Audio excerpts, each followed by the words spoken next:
rent some servers in Amazon AWS so that they can run their HPC workloads there.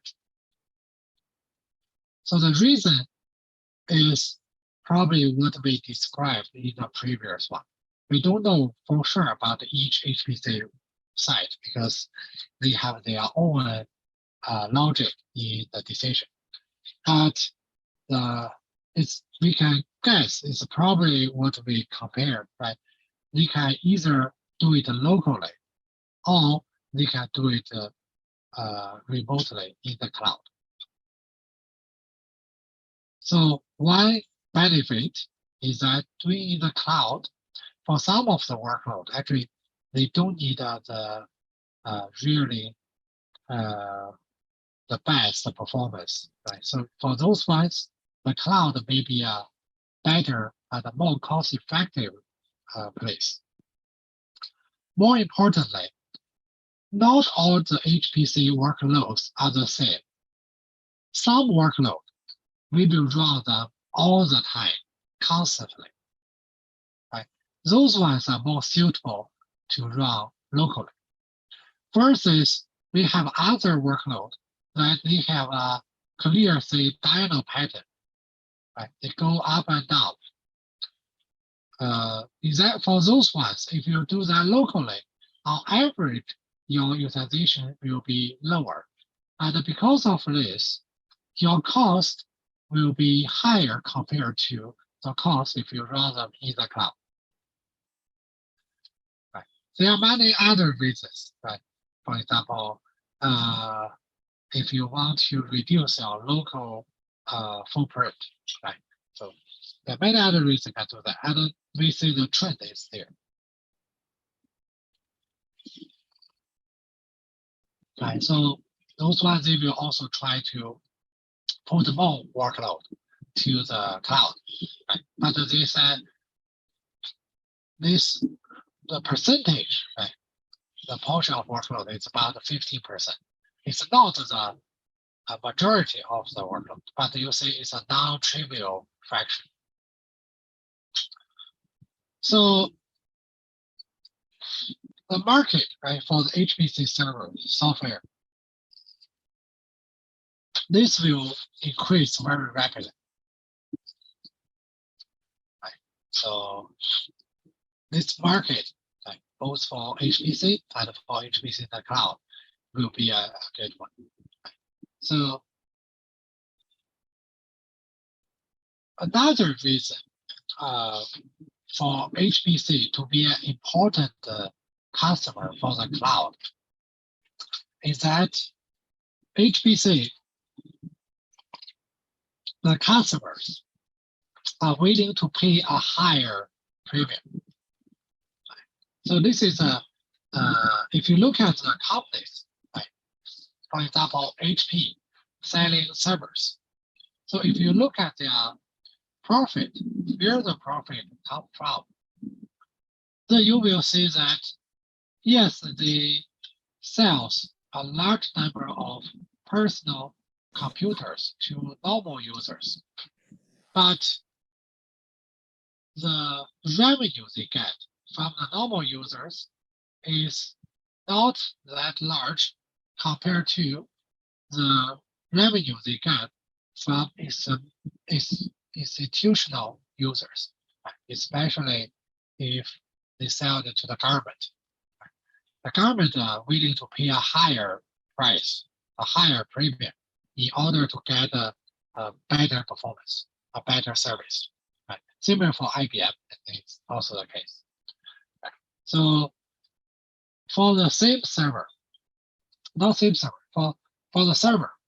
So if they sell it to the general customer like us, right, their revenue, the profit margin is not that large. Let's say it's probably only 5%, right? Because if they do it very large, then people can go to buy from other vendors, right?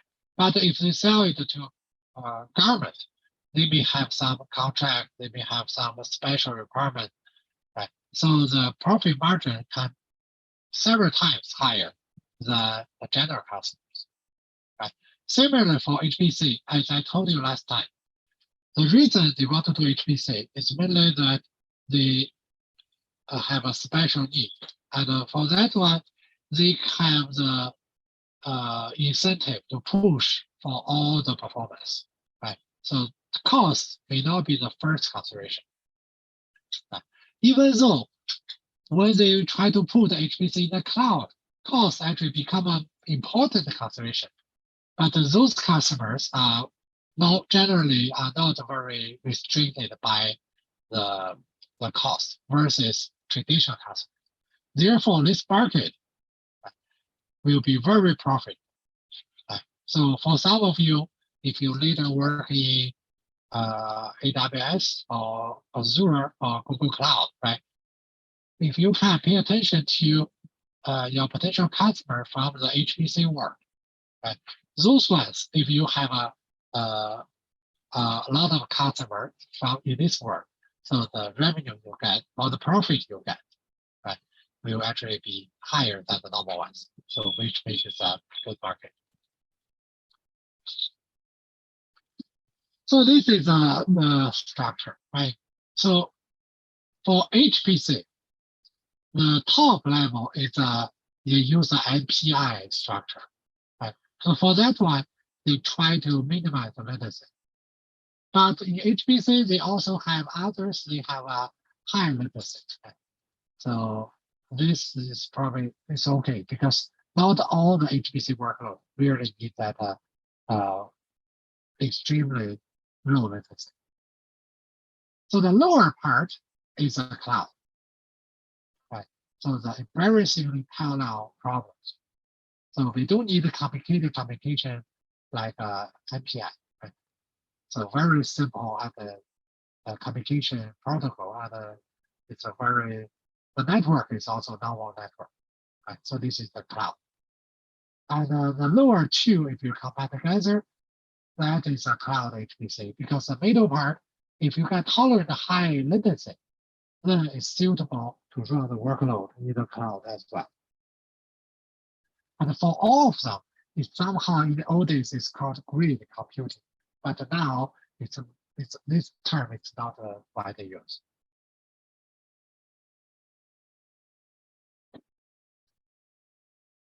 Now let's talk about the large scale computing with using Google file system and MapReduce. Okay, for both of them, right? So they need to either store or process a large amount of data, right? So you have to the goal includes efficiency, right? Fault tolerance and scalability, right? For both the file system and also the MapReduce build up on that. The Google file system store the data and then MapReduce use the data to do the calculation. So those are the common assumptions. The first one, failures are the norm. Second is that we really need high concurrency, right? For the large scale, like a Google search, if we cannot do in a large number of servers in parallel, then we cannot finish in a short time.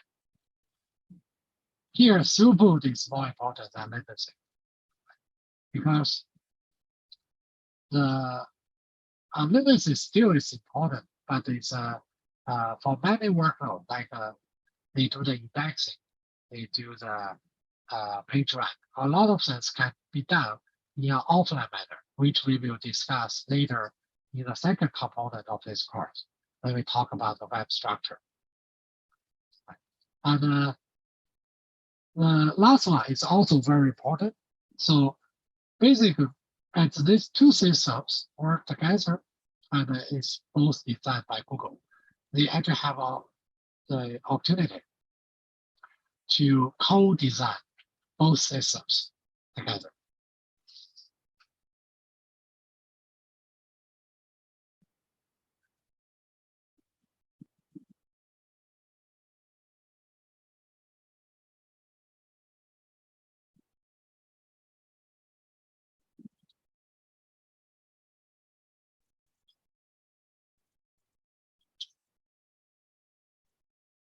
Actually, the storage and the compute, these two are really closely coupled, right? Because how we store data often dictates how we operate on them, right? Because if you store the data in a particular data structure, right, as you guys know, right, whether you store the data in a linked list or in a tree or in a heap or in a hash table, right, will have a big impact on how you operate on them and the complexity, right, in those operations. In the other direction, right? So how we store the data depends on how we want to interact with it. Right? If you know that I want to get a search very quickly, you probably want to do hard table. But if you want to do otherwise, like if you want to do the binary search, right? So you probably want to do in a tree. Right? Sometimes you even want to maintain that in a different structure, right? For example, for storage, they have something called a B tree, right? So it's basically how you interact, right? So basically these two are very related, right? So we know that when you guys learn data structure and algorithms, right? But those are mainly for a local single computer to do that. So now in this course, we consider it's in large scale, right? Running in parallel, right? So here, the Google file system and MapReduce, you can consider the Google file system is a storage, like the data structure. MapReduce is a compute, right? Like the algorithm, right? So ultimately, it depends on what type of data you have and how we want to work with the data. Right. So that's why, remember, in the old days, people consider the CPU is a core, main part, the center of the computer. But nowadays, the storage of the data becomes more like the center, right? Because eventually, it's a data decide what we should design everything else. So what was the workload for Google, right? So by the way, this is only for Google, right? It's not for other companies. It's not necessary. It does not necessarily work for other companies.